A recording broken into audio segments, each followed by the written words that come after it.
شؤون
طريق خير الورى دعوة إلى الله دوام بالفعل والقصد والنية وخير الكلام بالفعل والقصد والنية وخير الكلام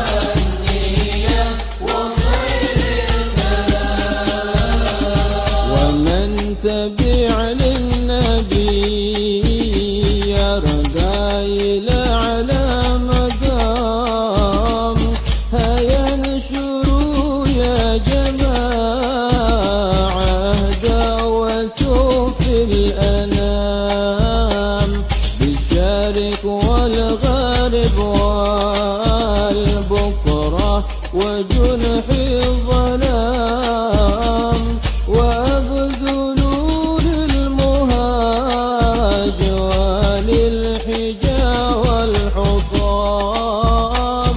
وأبذلوا للمهاج وللحجاء والحطام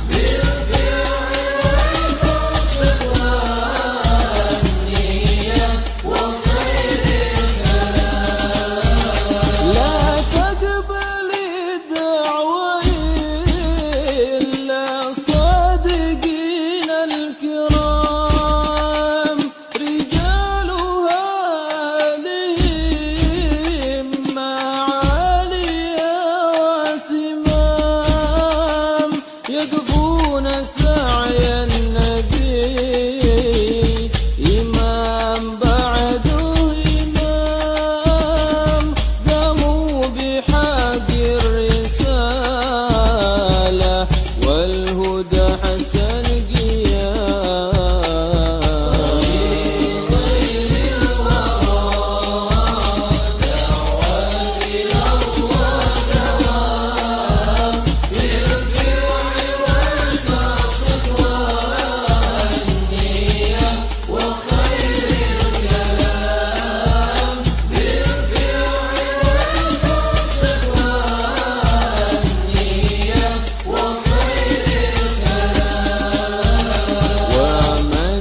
بهم سعيد ينال فوق المرام في دار هذه وفي البرزخ ودار السلام يا إخوة صدق هال من له بربه هيام يشتاق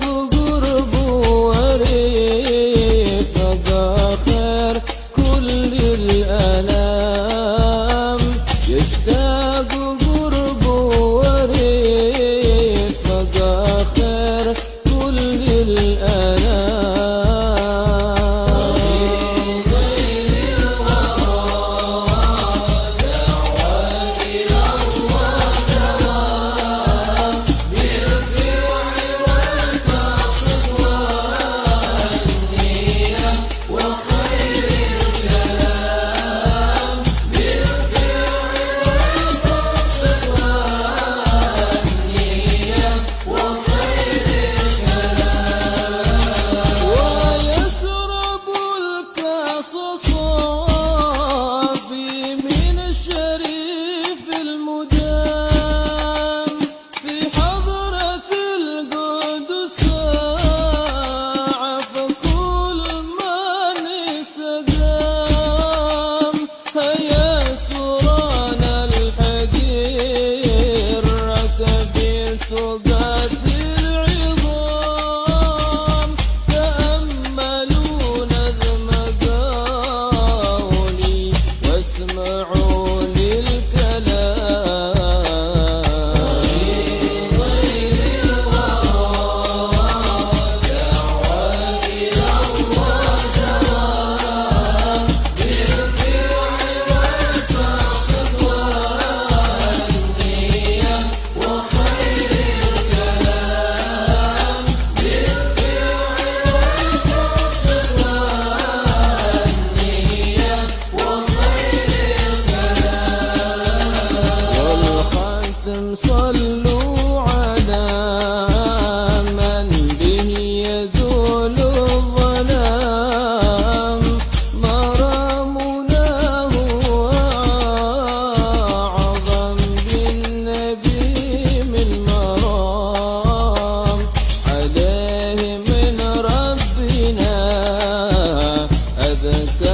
الصلاة والسلام والآل وصحب من سار وبحث النظام ومن تبعهم إلى يوم اللقاء والقيام.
الزم باب ربك واترك كل دون واسأله السلامة من دار الفتون.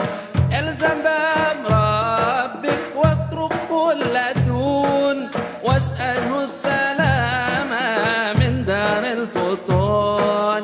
لا يضيق صدرك فالحديث يهون الله المقدر والعالم شؤون. الله الله الله الله لا يكثر همه ما قدر يقول.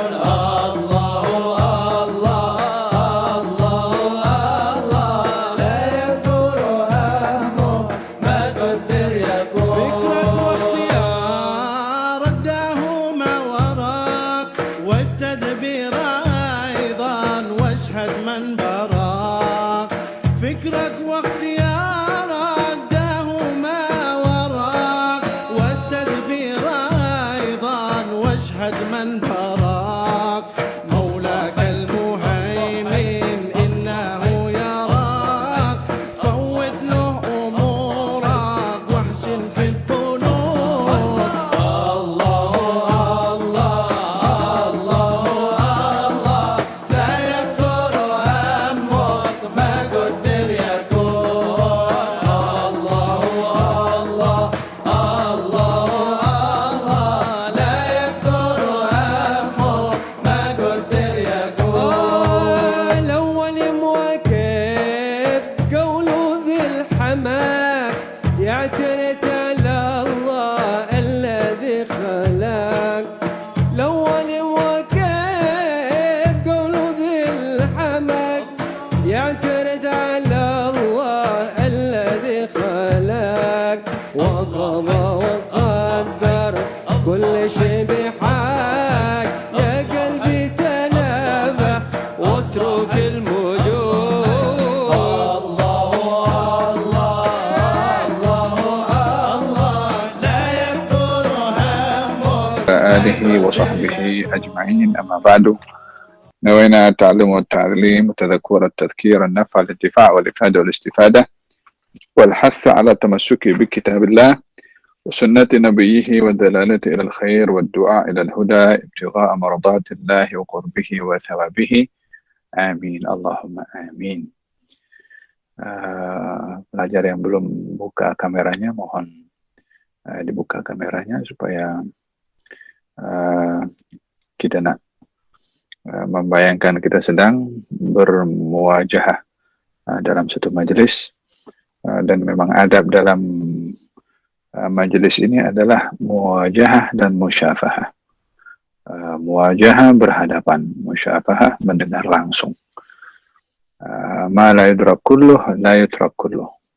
Yang tak boleh dibuat semua, jangan tinggal semua. Wal madad ala qadril mashhad. Pemberian daripada Allah, al madad, ma'unah, pertolongan, anugerah, ala qadril mashhad, bergantung kepada mashhad kita, penilaian kita, sangka baik kita, harapan kita. Dengan setinggi harapan, itulah bantuan yang akan diberikan oleh Allah dan pemberian yang akan diberikan oleh Allah. Harapan kita dalam majelis seperti ini, walaupun tengah karantin atau tengah di balik screen, tapi harapan kita seakan-akan kita berada di musalla madrasah tazkiyah. Alhamdulillah, kita teruskan pengajian kita dalam Rawhah, membaca kitab Al-Ittisal Bima'ani Al-Yaqin wal Qurb was Sa'ada wa Haqiqatul Khilafah. قال الحبيب العلامة عمر بن محمد بن سالم بن حفيظ بن شيخ أبو بكر بن سالم نفعنا الله به وبعلومه في الدارين آمين.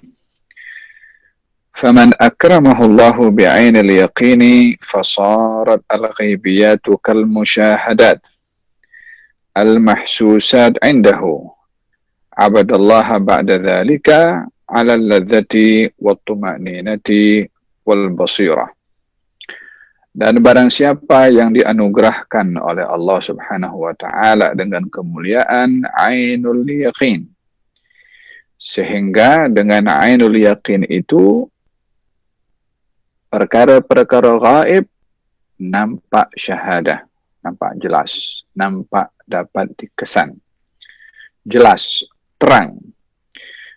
Orang yang mendapatkan kedudukan ini, ia akan beribadah kepada Allah dalam kelezatan, dalam ketenangan, dalam kesenangan, dan juga di dalam kebersihan beribadah, kesucian beribadah.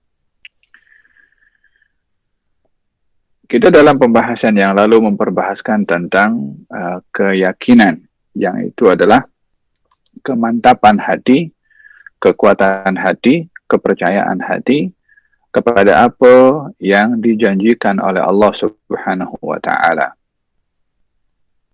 Darjat daripada keyakinan yang merupakan kesempurnaan iman ada 3 darjat. Yang pertama adalah ilmul yaqin, yang kedua adalah ainul yaqin, yang ketiga adalah haqqul yaqin. Ilmul yaqin ialah panduan-panduan, petunjuk-petunjuk Allah dan Rasulnya pada syariatnya, tentang hukum hakamnya, tentang adab dan suluk, tentang pemberitahuan akan janji-janji bagi mereka yang beramal, tentang hukuman kepada orang-orang yang bermaksiat, pengetahuan kita terhadap hal-hal tersebut dinamakan ilmu yaqin. Kemudian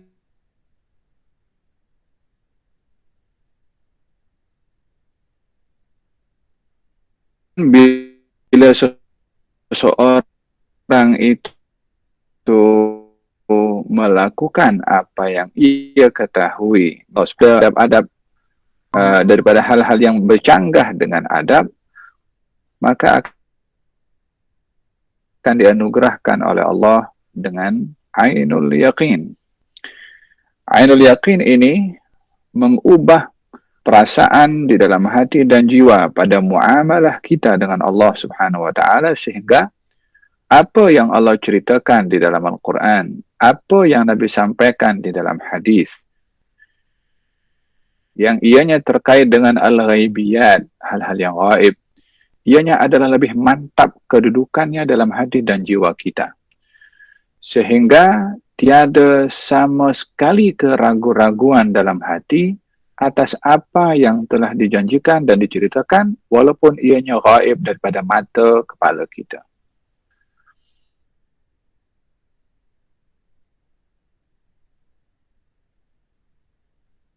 Keyakinan mantap akan wujudnya malaikat dengan tugasan-tugasan yang diberikan oleh Allah kepada mereka. Tentang alam barzakh, nikmat dan juga azab. Kita tidak melihat apa hakikat alam itu. Namun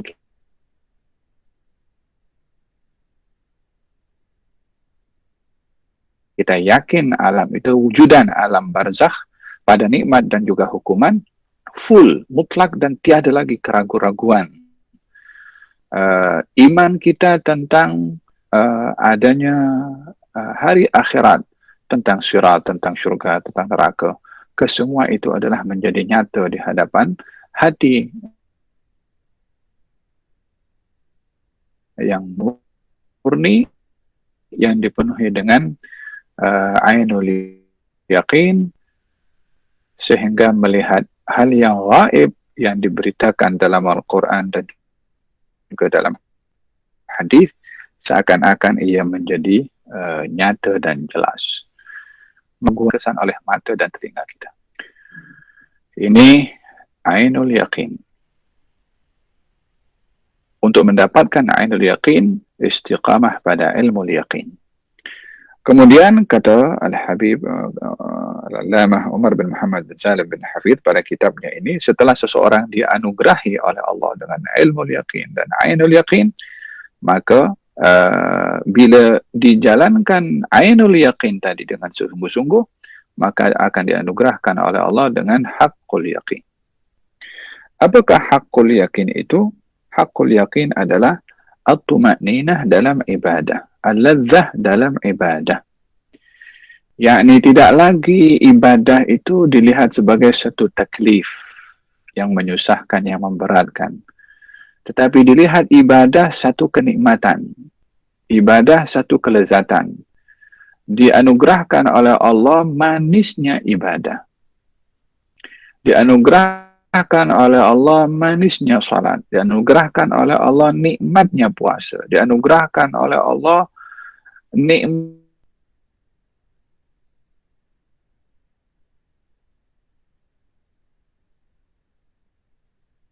itu ibadah, kecuali rindu sekali lagi untuk melakukan ibadah yang sama karena kenikmatan yang didapat di dalamnya.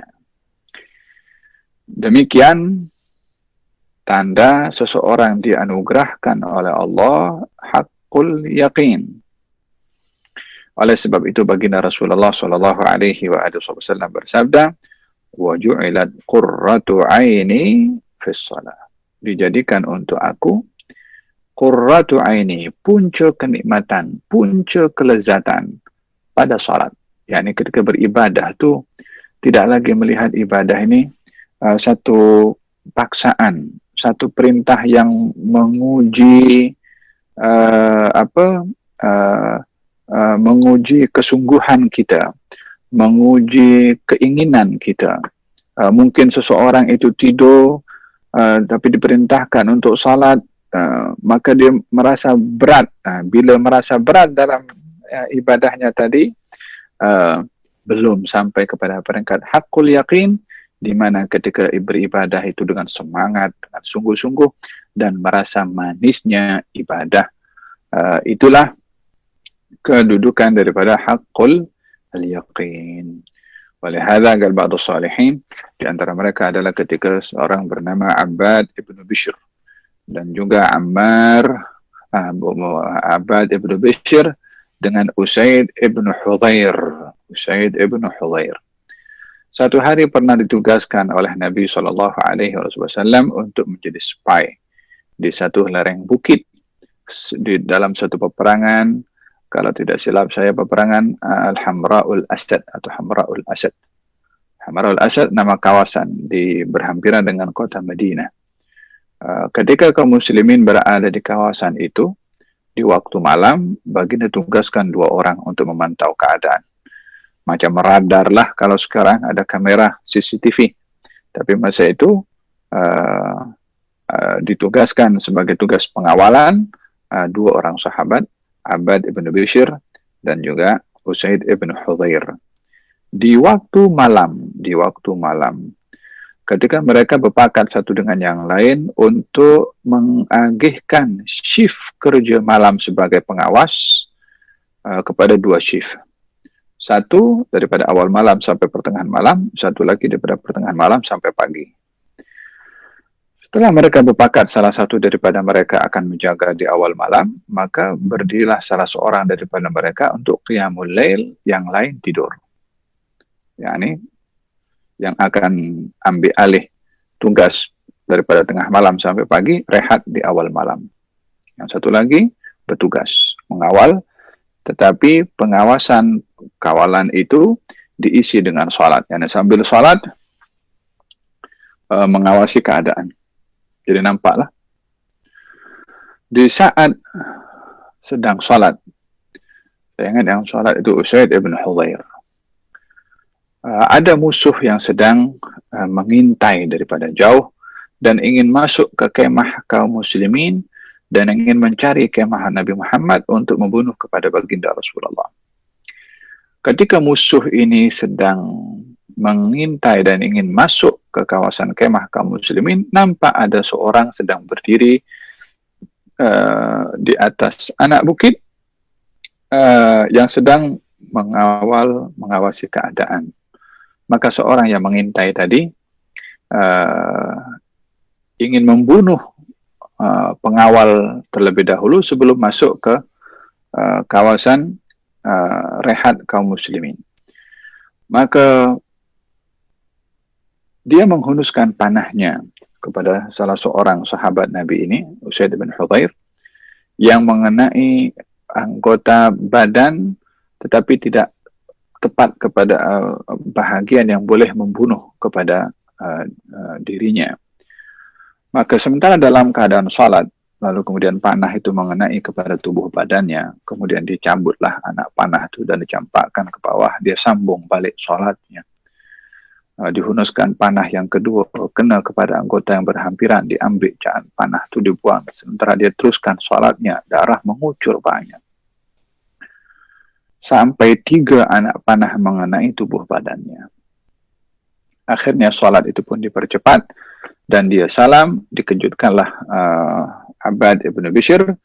Abbad ibn Bishr bangkit ketika melihat temannya itu dipenuhi dengan darah karena panah yang mengenai tubuh badannya, maka dia pun mencari siapa yang menghunuskan panah tadi. Maka ketika yang ingin memanah sekali yang keempat, nampak ada seorang lagi yang bangun, maka dia pun cabut lari khawatir tertangkap.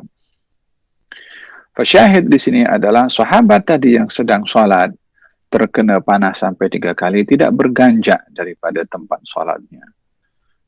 Apa sebabnya? Sedang merasakan manisnya ibadah dengan Allah, sehingga tidak dapat dikalahkan manisnya ibadah tadi dengan luka panah pada tubuh badannya. Yani sakit badan kena panah tidak dapat mengalahkan manisnya ibadah seorang sahabat itu ketika salat menghadap kepada Allah Subhanahu wa taala.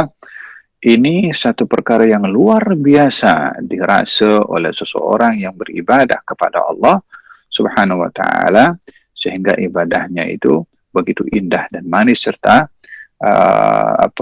nyaman dan selesa, sehingga tidak dapat dikalahkan oleh apapun juga. Inilah kedudukan daripada haqqul yaqin, al-ladzatu fil ibadah, at-tuma'nina fil ibadah. Lezat ketika beribadah, tenang ketika beribadah. Wa hakadha kedudukan daripada haqqul yaqin. ولا يزال مشمرا في خدمة ربه تعالى والقيام بحق شرعه صابرا على كل ما يجري له من القضاء والقدر ومن الأذى عاشقا للطاعات مستقدرا للمكروهات فضلا عن المحرمات وصل إلى رتبة من حق اليقين وهي مرتبة النبيين وكمل ورثتهم من الصديقين.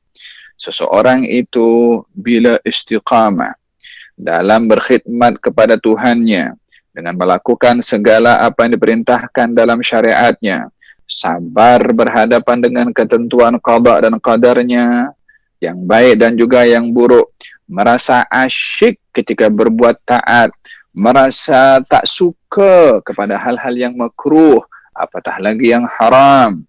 Maka bila ini yang dilakukan secara berterusan oleh seseorang tadi, maka ia akan diangkat darjatnya dengan darjat haqqul yaqin, yaitu darjat ini adalah diberikan oleh Allah kepada para nabi dan juga para pewarisnya yang sempurna keimanan dan keyakinannya daripada golongan para siddiqin Demikian 3 peringkat keyakinan yang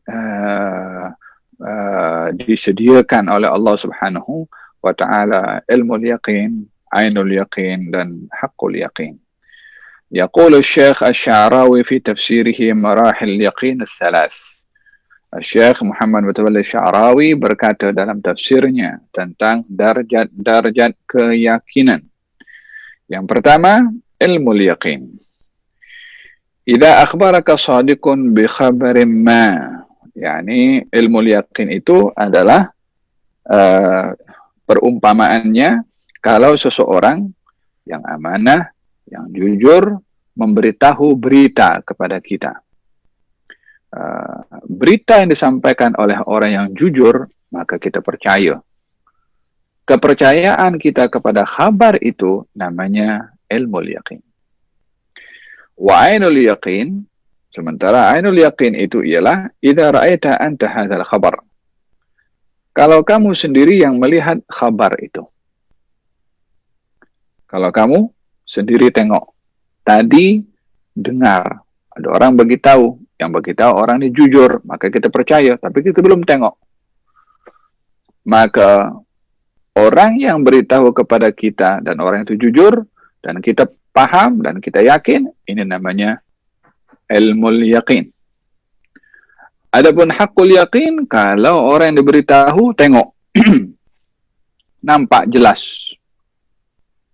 Nanti akan dicontohkan di sini. Kalau contohnya diberitahukan kepada saya, kalau ada majlis rauhah di madrasah tazkiyah di musalla, yang beritahu kepada saya mudir madrasah, maka dalam hal ini saya tahu mudir madrasah ini jujur, dan yang diberitahukan oleh mudir madrasah yang berlaku di dalam madrasahnya, kok saya akan percaya. Maka dengan begitu saya dapat khabar daripada mudir madrasah kalau ada rauhah di madrasah tazkiyah, maka dalam hal ini pengetahuan saya akan rauhah di madrasah tazkiyah namanya ilmu yaqin. Kemudian kalau saya keluar daripada rumah, saya datang pergi madrasah tazkiyah, saya nampak daripada pintu masuk musalla ada pelajar-pelajar duduk berhalaqah dan juga ada guru yang sedang mengajar rauhah. Ini namanya ainul yaqin, mata saya nampak.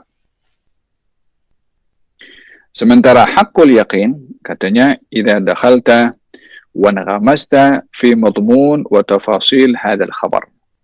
Haqqul yaqin, kalau kamu sudah masuk ataupun tenggelam pada konten berita yang diberitahukan kepada kamu. Yani kalau saya nampak daripada pintu musalla, nampak ada halaqah pelajar dan ada guru yang mengajar. Tapi saya tak tahu apa yang disampaikan itu. Sebab saya nampak baru daripada luar. Kitab apa yang dibaca saya tak nampak. Apa yang dikatakan oleh guru itu saya tak dengar lagi.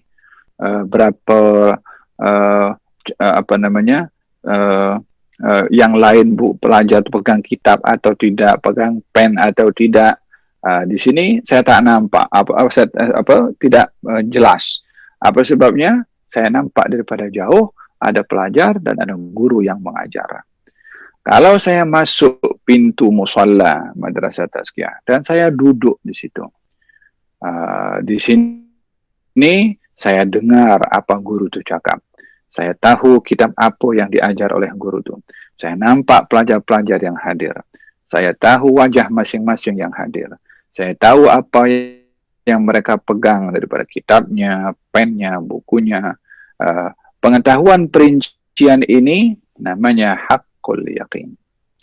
Perumpamaannya adalah seperti itu pada 3 peringkat antara ilmu yaqin, ainul yaqin, dan juga haqqul yaqin. Wa qadiman qultu li talamidhi, kata Syekh Muhammad Mutawalli Sya'rawi.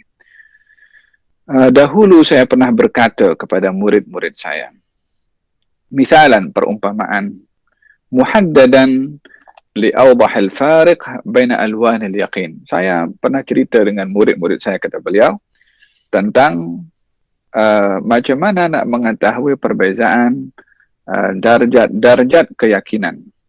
Qultu lahum, aku berkata kepada mereka, laqad ra'aitu fi Indonesia thamaratan min thimaril mauz. Ini contohlah, kata Syekh Sya'rawi, dia cerita kepada muridnya. Katanya beliau mengatakan, saya pernah melihat di Indonesia buah-buahan yang namanya pisang. Yablughu tul ats-thamarati al-wahida nisful meter. Saya nampak buah pisang tuh satu panjangnya setengah meter. yakni 50 cm. Panjangnya pisang. La haula wala quwwata illa billah. Macam tongkat, macam kayu itu dah. Iya kan? Saya yakin semua di sini pernah tengok tak panjang pisang sampai setengah meter. Yang ada pisang susu kecil je, sekali umpan terus masuk dalam terus dah. Tapi ini setengah meter, macam mana nak makan? Pasti dipotong-potong lah. Tapi nak bayangkan pisang setengah meter adalah suatu perkara yang luar biasa. وَبِالطَّبْعِ صَدَّقَنِي التَّلَامِيذ. Kata beliau, Syekh Sya'rawi mengatakan, tentunya apa yang saya beritahu kepada mereka, kepada murid-murid saya, mereka percaya. لأنهم يصدقون قولي, karena mereka percaya kepada kata-kata saya, yakni karena mereka melihat saya orang jujur. So apa saja yang saya beritahukan kepada mereka, mereka percaya walaupun pelik. وَقَدْ نَقَلْتُ لَهُمْ سُورَةً عِلْمِيَّةً. Maka saya ceritakan kepada mereka bagaimanakah bentuk pisang tu, yakni digambarkan warnanya, digambarkan kulitnya, bagaimana bentuknya. Semua itu dalam bentuk kata-kata yang disampaikan kepada murid-muridnya. وَصَارَ لَدَيْهِمْ عِلْمُ الْيَقِينِ. Sehingga dengan apa yang diceritakan kepada mereka tentang sifat pisang setengah meter itu, mereka akhirnya tahu kalau ada pisang sifatnya begini, warnanya begini, panjangnya begini, bentuknya begini. Itu namanya ilmul yaqin. Kemudian wa ba'da dzalika adkhulu ila ghurfatin wa aftahu haqibatan. Kemudian kata Syekh Sya'rawi, saya masuk ke satu bilik dan saya buka satu bag. Wa ukhruju minha thamaratul mauz allati yablughu tuluha nisful meter. Saya pergi ke bilik, saya ambil bag, saya buka bag dan saya keluarkan pisang yang panjangnya setengah meter tadi. Jadi sini bukan hanya cerita, tetapi ditunjuk. Wa bidzalika yasiru ilmal yaqin ainul yaqin. Dengan begitu bertukarlah apa yang pelajar-pelajar ketahui tentang pisang setengah meter tadi daripada pengetahuan kepada penglihatan, kepada kesaksian, tengok sendiri dengan matanya pisang tu. Di sini dia akan bertambah yakin karena melihat dengan mata kepala mereka sendiri. Wa ba'da dzalika amsaktu bisikin wa qumtu bi taqshiril mauz thamaratil mauz ووزعت على كل واحد منهم قطعة وهكذا صار لديهم حق يقين. Kemudian saya ambil pisang tu, saya ambil pisau, saya potong pisang tu beberapa potong, saya ambil masing-masing daripada potongan pisang tu, saya berikan kepada murid-murid saya semua. Maka masing-masing daripada murid-murid saya memegang di tangannya potongan daripada pisang yang saya beri. Maka bertukarlah kedudukan mereka itu daripada ainul yaqin kepada hakul yakin. Jadi awalnya tahu ada pisang warnanya begini, panjangnya setengah meter dan bentuknya begini, hanya tahu saja. Yang kedua ditunjukkan pisang tu sehingga mata mereka nampak, namanya ainul yaqin. Kemudian setelah itu bukan hanya nampak dengan mata, dia boleh pegang. Apatah lagi kalau dimakan, boleh dia rasa. Maka dalam hal ini bertukarlah daripada ainul yaqin kepada hakul yaqin. Demikianlah maratib al-iman, keyakinan seseorang dengan Allah antara ilmu yaqin, ainul yaqin, dan juga haqqul yaqin. وحين يطلق الحق اليقين فهو يشمل الذي علم اليقين والذي تحقق. Yani tidaklah seseorang itu sampai kepada peringkat haqqul yaqin kecuali terlebih dahulu melalui dua peringkat tadi, yaitu ainul yaqin dan juga ilmul yaqin. Tidak ada seseorang akan dikatakan saya sudah sampai kepada peringkat haqqul yaqin tapi tak paham solat, tak mengerti kewajiban yang Allah wajibkan kepadanya. Ada orang mendakwa saya ini sudah sampai kepada peringkat haqqul yaqin sehingga berbuat perkara-perkara yang pelik yang bertentangan dengan syariat. Tidak akan sampai seseorang kepada haqqul yaqin kalau perbuatannya bertentangan dengan syariat. Tidak akan seorang sampai kepada peringkat haqqul yaqin kalau perbuatannya bertentangan dengan adab nabawiyah. Tidak akan seorang sampai kepada peringkat haqqul yaqin kalau tidak betul muamalahnya dengan keluarganya, dengan orang tuanya, dengan jirannya, dengan masyarakatnya. Itu semua akan dilihat sebagai talbisu iblis, penipuan daripada iblis kepada seseorang yang ditipu dengan ghurur, dengan bangga kalau dirinya sudah sampai kepada peringkat haqqul yaqin. Sebagian orang akan menghabiskan masanya ibadah saja, duduk berkhalwah, berzikir sebanyak mungkin. Memang zikir baik, berkhalwah baik, tapi tanggung jawab kepada keluarganya ditinggalkan. Salatnya tidak diberi perhatian.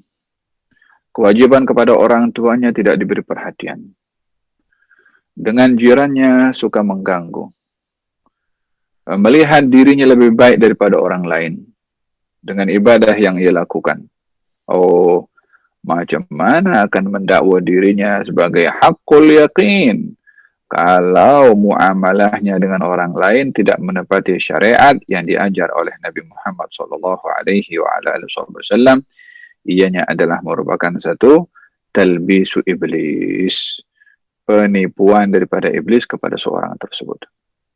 Oleh hada, kata Abu Yazid Al-Bustami, kalau kamu nampak ada orang boleh terbang di udara, atau kamu boleh nampak orang berjalan di atas air tak tenggelam, jangan kamu percaya dulu, jangan kamu teruja dulu, jangan kamu sanjung orang itu dulu, jangan tertipu dengan kelebihan yang ada pada orang itu sebelum ditimbang perbuatannya itu menepati syariat atau tidak.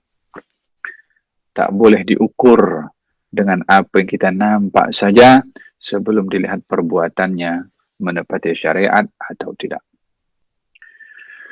Hatta dinampak ahli ibadah, hatta dinampak pakaiannya pakaian orang agama. Kalau perbuatannya tidak menepati syariat Nabi, maka tolak tepi. Hadza miqyas, neraca dan ukuran kedudukan seorang di sisi Allah Subhanahu wa taala. Dalam kedudukannya adalah dilihat daripada istiqamahnya pada syariat yang diturunkan oleh Allah Subhanahu wa taala kepada baginda Rasulullah sallallahu alaihi wa ala alihi wasallam.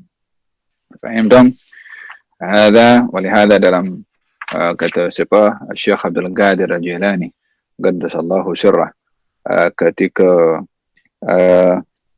berjalan di waktu malam lalu kemudian ada nampak macam cahaya dan mendengarkan suara.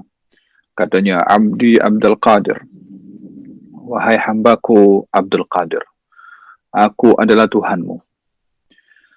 Mula hari ini aku gugurkan daripadamu apa yang telah aku wajibkan ke atas dirimu. Ya, ini nak beritahukan engkau ni dah hebat sangat, dah mulia sangat. Maka aku berikan pengecualian kepada engkau, apa yang aku perintahkan, aku gugurkan. Tak lagi wajib bagi engkau. Siapa yang kata? Cahaya itulah. Maka Syekh Abdul Qadir Jalani ambil selipar, dia lempar itu, tempat munculnya suara itu. dilempar dengan seliparnya, terus hilanglah. Katanya, ikhsa ya la'in, celaka engkau wahai orang dilaknat, pergi engkau. Ternyata cahaya itu adalah iblis. La ilaha illallah. Ingin menipu. Dengan apa? Dengan menampakkan satu keajaiban, perkara yang luar biasa. Kata iblis mengatakan, macam mana engkau tahu?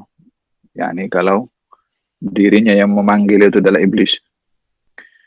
Ya, kata Syekh Abdul Qadir mengatakan, kewajiban daripada Allah tak pernah gugur daripada Rasulullah, macam mana nak gugur daripada aku?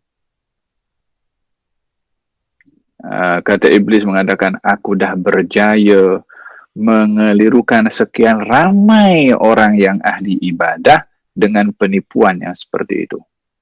Artinya, iblis itu mengganggu orang-orang yang ahli ibadah dengan ghurur, yakni dengan bangga, tertipu, terpedaya dengan ibadahnya sendiri, dengan zikirnya, dengan salatnya, dengan salawatnya, sehingga bila tidak dibimbing pada muamalahnya dengan Allah, dengan tawadhu, dengan adanya guru yang mendidik, maka dia akan tergelincir dengan bangga dengan amal perbuatan baiknya, sehingga dia akan hancur binasa, terjunam ke bawah, hina di mata Allah, disebabkan oleh kerana bangga dengan ibadahnya, sehingga menyebabkan dia sombong, takabur, merendahkan orang lain, melihat diri lebih baik daripada orang lain dengan ibadahnya. Demikian orang itu rugi dan tertipu dengan tipu muslihatnya iblis melalui ibadah seseorang itu.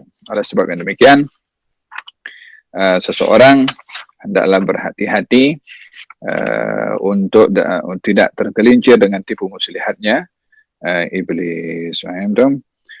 ثم لآتينهم من بين أيديهم ومن خلفهم وعن أيمانهم وعن شمائلهم ولا تجد أكثرهم syakirin. Aku akan ganggu anak-anak Adam daripada hadapan, belakang, kanan dan kiri, sehingga engkau ya Allah tak akan menjumpai orang-orang yang bersyukur. Di antara laluan iblis untuk mengganggu manusia melalui pintu ibadah. Melalui pintu ibadah. Dan iblis sendiri adalah makhluk pertama yang tertipu dengan ibadahnya sendiri. Oleh hadza, jangan tergelincir dengan ibadah yang kita lakukan untuk kita sombong, takabur, melihat diri lebih baik, atau melihat khalas, aku dah banyak ibadah ni, mestilah syurga ni depan pintu aku mati masuk syurga terus. Dah kalau berpikir seperti itu, dia tertipu dengan dirinya sendiri. Faham dong? Bagaimana tidak? Sementara baginda Rasulullah SAW meminta kepada Allah Subhanahu Wa Taala untuk minta ridha dan minta syurga. Walaupun belum dijamin syurganya, masih meminta syurga kepada Allah. Bukankah Nabi bersabda, Allah inna nas'aluka ridhaka wal jannah wa a'udzubika min sakhatika wan nar. Minta syurga, masih berlindung kepada Allah daripada api neraka. Walaupun beliau sudah dijamin syurganya dan tak mungkin masuk neraka, tapi minta juga syurga. Kalau Nabi saja minta syurga, takkan kita boleh confirm sesiapapun untuk menjamin dirinya itu akan masuk syurga. Oleh hadza, Nabi bersabda, la yadkhul ahadukum al-jannata bi'amalihi. Tiada sesiapa yang akan masuk syurga dengan amalnya sendiri. Wala anta ya Rasulullah, engkau pun ya Rasulullah, aku pun begitu, melainkan Allah menganugerahkan rahmatnya kepada aku. yakni amal yang kita lakukan itu adalah satu nikmat yang kita wajib bersyukur kepada Allah. Bukan amal itu menjadi penjamin kepada kita akan nasib yang akan kita dapatkan nanti. Tapi amal menjadi wasilah untuk mendapatkan rahmat dari Allah untuk kita mendapatkan nasib yang baik. Dengan demikian, walaupun beramal, tetap berdoa. Walaupun beramal, tetap berharap. Walaupun beramal, tidak bergantung kepada amal. Demikian yang perlu ada kepada orang-orang yang beribadah. Moga-moga Allah Subhanahu wa taala jadikan ibadah kita yang melahirkan tawadhu kepada Allah. Ibadah kita yang melahirkan inkisar di hadapan Allah. Ibadah kita yang melahirkan rasa harapan untuk mendapatkan rahmat-Nya Allah, dan semoga Allah lindungi kita daripada tergelincir terpedaya dengan tipu muslihatnya iblis dan juga syaitan dengan amal yang kita lakukan. Semoga Allah lindungi kita daripada takabur dengan amal, sombong dengan amal, merendahkan orang lain dengan amal, dan moga-moga Allah Subhanahu wa taala lindungi kita daripada segala tipu muslihatnya iblis. Amin, amin, amin. Dan Allah anugerahkan kepada kita kesempurnaan dalam ilmu yaqin, diangkat darjat dengan sampai kepada ainul yaqin, ditingkatkan darjat keyakinan itu sampai kepada haqqul yaqin. Amin, amin, amin. Wa sallallahu ala sayyidina Muhammadin wa ala alihi wasallam. Alhamdulillahi rabbil alamin. Al-Fatihah. Rasulullah wa ahli baiti ashabihi wa tabi'in. Allah yanfa'na bima ta'allamna. Nas'aluka Allahumma ilman nafi'an wa rizqan wasi'an wa amalan mutaqabbalan wa na'udzu bika min ilmin la yanfa' min qalbin la yakhsha min nafsin la tashba' ومن دعوة لا استجاب لها اللهم إنا على ذكرك وشكرك وحسن عبادتك على هذه المصالح من آخر الدنيا والآخرة وإلى حضرة النبي محمد صلى الله عليه وآله وسلم. الفاتحة. بسم الله الرحمن الرحيم. الحمد لله رب العالمين مالك يوم الدين إياك نعبد وإياك نستعين اهدنا الصراط المستقيم صراط الذين أنعمت عليهم غير المغضوب عليهم ولا الضالين. اللهم صل وسلم على سيدنا محمد وعلى آل سيدنا محمد. ربنا تقبل منا إنك أنت السميع والعليم، تب علينا إنك أنت التواب الرحيم. دعواهم فيها سبحانك اللهم واتهم فيها سلام، وآخر دعواهم الحمد لله رب العالمين. تقبل الله منكم.